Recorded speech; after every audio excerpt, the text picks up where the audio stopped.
Welcome back to the South Carolina Water Resources Conference. I'm Donna London.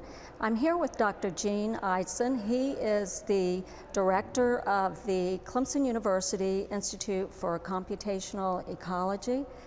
Thank you for joining us this afternoon and spending a little bit of time without having to run from one end of the conference center to the other. It's nice to sit down. I'm sure it is. I'll try not to keep you too long because I know that you have other people waiting to talk with you down the halls. This has been another successful water conference, and I know that you must feel good about that. I feel terrific about it. I think it is actually our best conference we've had so far. Every conference, this is our fourth, we have learned from past conferences and suggestions. And this conference, everything seemed to come together really well. We had a very strong topic that we were focused on, comprehensive water planning for South Carolina. And we started that conversation in 2008 with the original water conference. But now we're at a point that our state is ready to move forward. Funding is in place to begin moving forward. And we had all the right stakeholders together at the conference today to really begin that dialogue. Mm-hmm. And so I couldn't be more pleased. Well, and I think one of the things that seems to sit with me when I think back over the years that you've held this conference is that, that at the first conference, while there were a number of stakeholders there representing many different areas, we weren't always talking to each other. We were sitting beside one another and doing some of that sideways glancing at we'll wonder what they're thinking about what that person just said. Right. And here there just seemed to be so much more conversation between groups and between different groups about the need for the statewide water plan, but also what individuals or what individual groups are going to do moving forward. Well, you know, I think that is just this shared vision that we've really come to know as people that have attended all four conferences. I mean, I can't tell you how many people started out with us. They continued to attend the conference. Now they have taken on leadership roles, and that really is the beauty of it. When we first started, there were a few of us that were really trying to push the conference. And today, there are so many people that are active in the conference, that are true leaders, that are moderating sessions, that are really comfortable with coming together. And just sitting in the plenaries, you just see people talking, you see a lot of dialogue, you see a lot of conversation. And that's the beauty of these recurring conferences. People look forward to the conferences, and I can't tell how many people have already said, I can't wait till 2016, what's your topic going to be? Right. And of course, the other thing that really has really been advantageous is we have a large planning group, and that's all the major universities, agencies. There are just so many people that put so much effort into planning this conference. And if you had watched us come up with a title for this conference, it was fascinating. There were so many people. It took us 2 hours, I think, to really come together with a title. But I think you can only see that type of approach when people are comfortable with each other, people recognize the value that this conference brings. The other thing that to me is very rewarding is I see my students of 5-7 years ago that were sitting in my classroom, and today they are the presenters.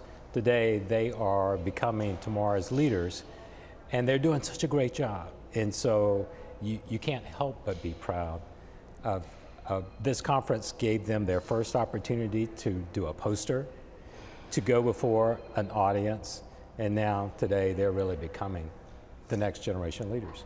And the other thing that was so interesting this time around that I don't believe was present before is the journal and what that means for education during the interim years between conferences. That's true. This is something we've been trying to produce a journal for about 3 years, but it really came together with this past conference. We felt like the papers are of a quality that they deserve to be in a journal.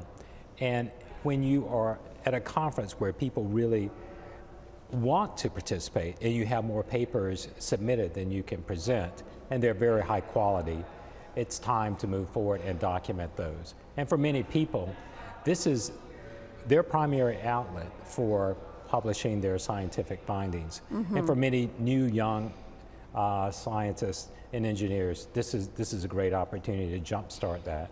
Well, so I'm very proud of that. And I really think it was very well put together and a very nice publication. So I'm looking forward to, in addition to being extremely informative and educational, but I'm looking forward to seeing what comes on its heels. The other thing that I think that we really cannot talk about enough are the partners, and particularly the supporting partners for the conference.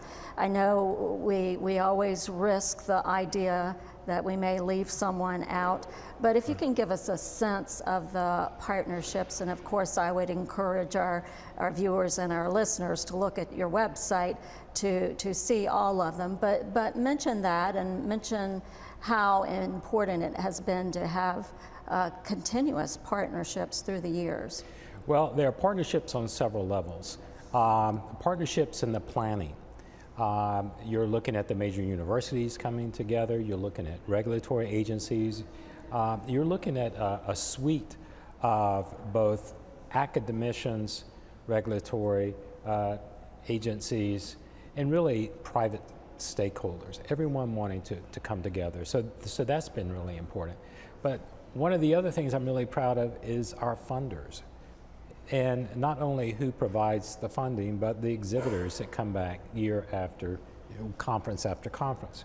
But for instance, I'll take for example Santee Cooper, just as an example.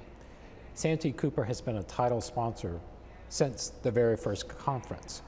They were the very first group to have a confidence in us. And that has been maintained throughout, and we're just so proud of that continuity. Duke Energy has been a wonderful one. This year we brought on Greenville Water, and Anderson, and it's just a group of people that come together. And then from an exhibitor standpoint, every year, for instance, YSI has been a major contributor. I don't want to leave anyone out, but it's the contributors that really see the value, and they see this conference as a conference of ideas. And when we started this, we wanted to be a conference of vision, a conference of ideas, a conference of research, education, and we do all of those. And every one of those lend opportunities for partnerships. And I can't tell you how rewarding this particular conference has been, with so many people coming and saying, this conference was great. We loved the plenaries. We found so much information here. And then the other thing that's great too is this year I saw a lot of new faces. We had a few new exhibitors, and that's going to be new partnerships. Right. New opportunities and new too. Opportunities, yeah. Well, and speaking of opportunities, of course, we continue our discussions about the importance of the economy, and particularly now in terms of technological innovation. That's, of course, down your alley. Oh, yes, very much so. Tell us what you're doing with your work with the Institute for Computational Ecology, but also some of the new technologies that have been unveiled here. Right. Well, we actually started out 7 years ago as a small center. We were a center for applied ecology. And we began bringing faculty together. In fact, the reason I rejoined Clemson was with the idea, can you come to Clemson and create an interdisciplinary team across all the colleges and do something really significant? And you know how we started that out? We started out with basically a workshop. And we invited state and federal agencies. They came, they told us what their needs were. We had roughly 120 faculty come together, and we said, what can we as Clemson University, what can we do? Where are our talents meshing with this? And it really came to the point that it was technology. We have so many amazing faculty and students on campus. And so we started looking at how can you create a very cost-efficient, real-time remote data acquisition that would absolutely transform and revolutionize the way that we monitor and manage our resources. And we have been working together as a solid team for 8 years. We have some of the most prestigious awards, including National Science Foundation awards.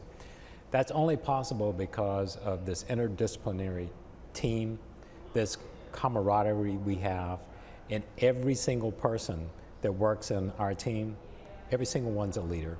Every single one is absolute champion. And so what we've been able to do in 8 years is to develop a technology that other universities, other large groups have tried to do for decades. And it's because we're under one roof, we share a vision, and that was really, it's the same thing with the conference. We had to build a vision that everyone enjoyed with the conference. And at the university, we had to build a vision of the technology for tomorrow. What's been rewarding today is we've had all of these comments and all of these issues in plenary that really, you know, told us this is what we need and this is where we're going, and we are there. Our technology is proven. It's in the river, it's on the farm, it's in the city. We want to integrate a technology using one platform so you can monitor every aspect of a watershed and a river and be able to not only share that data, but visualize it with all the new tools that are being developed, new tools that are being developed by our research group that will give you an absolute snapshot, and you can instantly understand the condition of the river. So it's amazing. And now the river will have its own social network. It'll tweet you, it'll email you. Before we know it, it'll have its own Facebook page. So well, it's real exciting. Sounds like we're probably going to have to up our data plans on our phones now. So, but that's okay. It's amazing having all this wonderful information now at our literally at our fingertips. Yeah. So it is fabulous. One thing that I just do want to mention is the continuing support we've had through Clemson, particularly in my group through Clemson Public Service and Agriculture. It's been amazing. They believed in us. They believed in our mission. They've supported us. They have supported this conference. We work on this conference. We'll start working on the 2016 conference in 2 weeks. We're just finishing. We haven't even quite finished the conference today. Well, I hope you have a vacation over the next 2 weeks, because I know it's been it is amazing putting on a small conference, but when you've got a large conference of this caliber, it is a tremendous undertaking. And we really all a work of love. Well, we all deserve a little bit of pat on the back, everyone that's been involved with it, because we have maintained our numbers over 300. We today hit 341 attendees. That is our record. And so Wonderful. we're very proud of that. Wonderful. Before I let you go, I do need to ask you, as I have asked others over the course of the last 2 days, when we come back in 2 years, what are you hoping to see in a very focused, targeted way that has occurred over time? I want to see all of us coming together, meaning the legislature, the regulatory agencies, the scientists, the engineers, the policymakers. I want us to come together and have a very comprehensive and functional statewide water plan that provides the opportunity to sustain not only our economy, but the ecology of the river, gives us opportunities for growth, and continues to make South Carolina a great place to live and a great place to work. And I think we are very fortunate that we can do that. Dr. Jean Eidson, you've certainly set the course for us in this regard by pulling all of these people together over a consistent period of time. And I want to thank you for joining us today and look forward to being with you again in a few years. Well, thank you. I've been speaking with Dr. Gene Eidson. He is the director for the Institute for Computational Ecology at Clemson University. For the Jim South Center on the Future, I'm Donna London.